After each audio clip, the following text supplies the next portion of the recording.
Hey guys, welcome to Wrestling Daze and welcome to this Crown Jewel 2025 predictions video. Now, this is coming from Perth, Australia. That's important because this show is starting early. Next Saturday, it's starting 8 a.m. Eastern. I think that's like 5 a.m. Pacific time. It's about lunchtime here in the UK, right? And it's early. You really do stand a chance of just missing this show if you don't really plan in advance. So make sure you know what time you're getting up and all of that stuff. We're going to be live doing the watch along. You can come and jump in, say hello, share your thoughts. We're going to be live not only during the show, but hours before the show as well. So yes, I'm really looking forward to it. I do think this looks like a pretty fun card. So far, there's been 4 matches announced. We can go through those matches and then even speculate about what else is going to be added, because I don't see them only doing 4 matches. They'll add at least one more match. So we can talk about that after. This is the arena. It is an arena, not a stadium. It's at the RAC Arena, which is 15,500. Looks really good. And I'm sure it's going to have a great atmosphere as well. So, yeah, looking forward to it, right? We're going to go through the matches. So, this is our first match. I don't know the match order, but this is a women's tag match, and it's quite interesting. Obviously, Rhea is from Australia, so the crowd are going to be very much behind Rhea and Io. Io has had a fantastic year in 2025, probably the best in-ring performer in WWE right now, in my opinion. And of course, Rhea is just going to be given a hero's welcome, so crowd very much going to be with these guys. Asuka is the heel here. She is the one that has kind of spat mist in the face of both of these girls. And poor Kairi, caught in the middle. Like, she is loyal to Asuka, but she really loves and has a very close bond with Io. And we saw her the other day going up to Io saying, please, just apologize to Asuka. Asuka will bring you back if you just say you're sorry. Io was not interested in that. But yeah, poor Kairi, very much caught in the middle. I think they'll have Rhea and Io get the win here. I think that they'll go with the faces. And then I think probably Kairi is the one that will be pinned. I think what's going to be interesting is how Asuka will react to that. Asuka, of course, is not going to take defeat very well. So will she turn on Kairi? Or are we going to do one of those kind of slow burns? Triple H certainly does love those. I kind of feel like Dominic and Finn Balor have been kind of at each other's throats for quite a long time. We've been teasing a Street Profits split for a little while now. I feel like we were teasing A-Town Down Under splitting for quite a long time as well. So maybe we're going to do something with Asuka eventually turning on Kairi, and maybe that could be something that we do at, say, WrestleMania, right? I still feel like there's more to get out of this story, though. I really love this Kairi being caught in the middle type story, so yeah, I hope that this story continues. I don't know quite where it goes after here. I don't know quite what Rhea and Io are going to do, but I think these guys win. I think Asuka's going to be upset.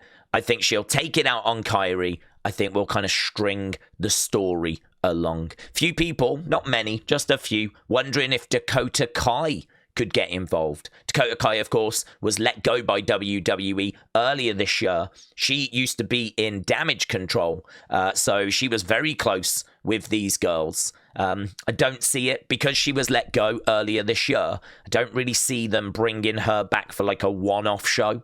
And again, because she was let go earlier this year, I don't see her being brought back for like a run. It wouldn't make any sense. Like, why did you let her go then in the first place? So again, not many people talking about that, but I've seen a few people talking about that. I don't see it happening, unfortunately. Next up, then, we've got this. This is the Crown Jewel match. So if you're not sure about Crown Jewel, it's basically champion versus champion. So we've got the 2 women's champions, the one from Raw, the one from SmackDown. They're going to be going up against each other. So it's Tiffany against Stephanie. And honestly, the winner, I mean, their belts are not on the line. They both still walk away with their titles afterwards. Doesn't really matter who wins, but the prize is the Crown Jewel Championship. The winner will get a Crown Jewel ring right? And apparently these rings are going to be like collectible over the years. It's going to be like, how many Crown Jewel rings did you get, right? I don't know if we'll ever care about it that much, but yeah, this is a bit tricky. I mean, for me, there's no doubt Stephanie is the better wrestler. There's no doubt that Stephanie is the one that should get that ring, but I think WWE are going to go with Tiffany. I sort of feel like Tiffany is the one that they have kind of given a championship to earlier in the year, and I think that they are going to continue to kind of invest in Tiffany, but for me it should be Stephanie. I'll be rooting for Stephanie personally, but I think they go with Tiffany. But at the end of the day, it doesn't massively matter because they both just leave with their world titles anyway. So that's probably the match I'm least excited about, if I'm being honest, right?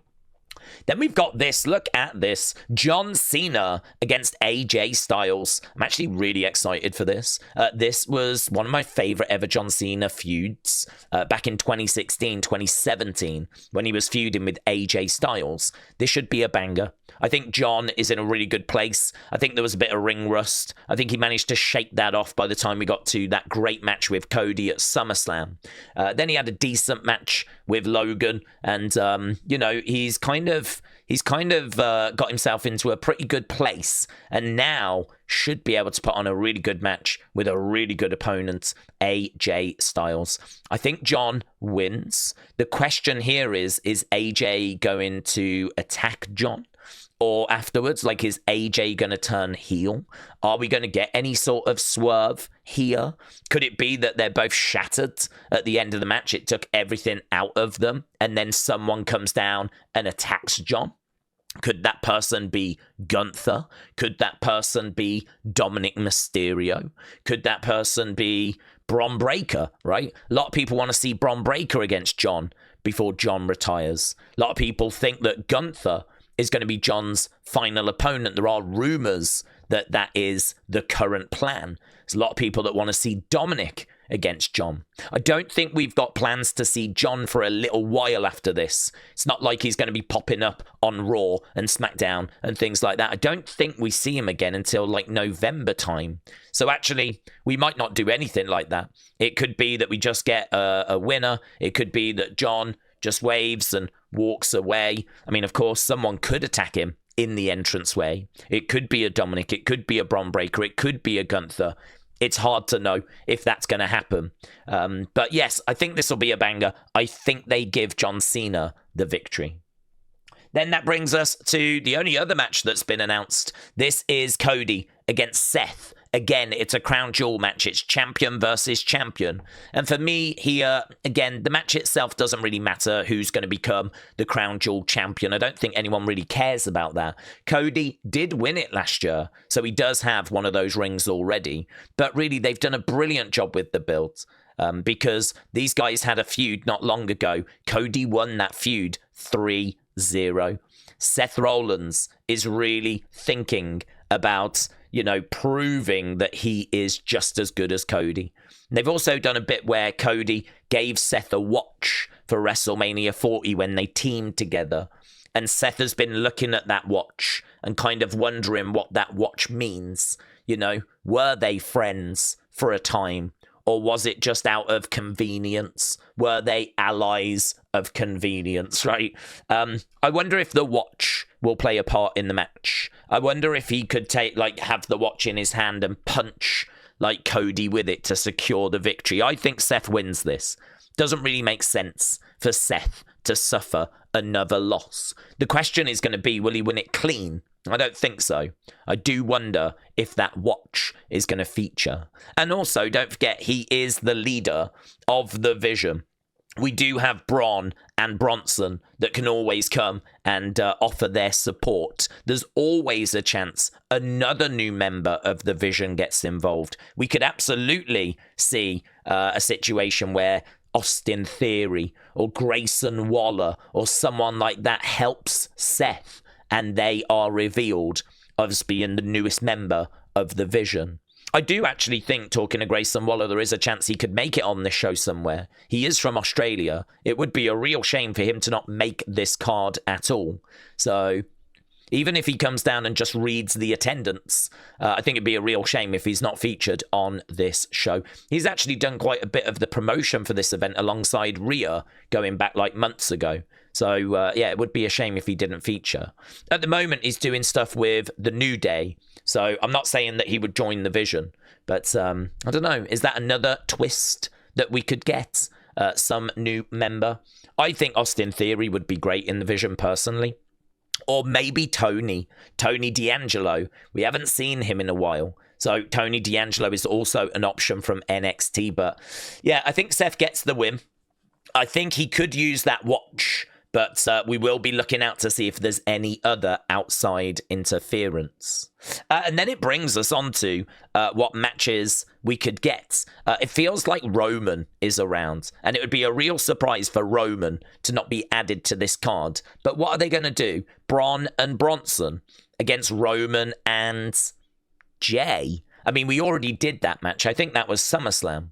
So, I mean, you could do the rematch. Maybe Jimmy refuses to help them cheat. Perhaps the Vision this time get the victory. That's certainly something that I could see happening. We know that CM Punk is going to be talking on Raw. CM Punk is on the banners for this event in Australia. Could it be that we do Roman and CM Punk joining forces? Could it be that we get those two against the Vision? It's really hard to not see the Vision getting added to this card, or Roman not being added to this card, or even CM Punk for that matter.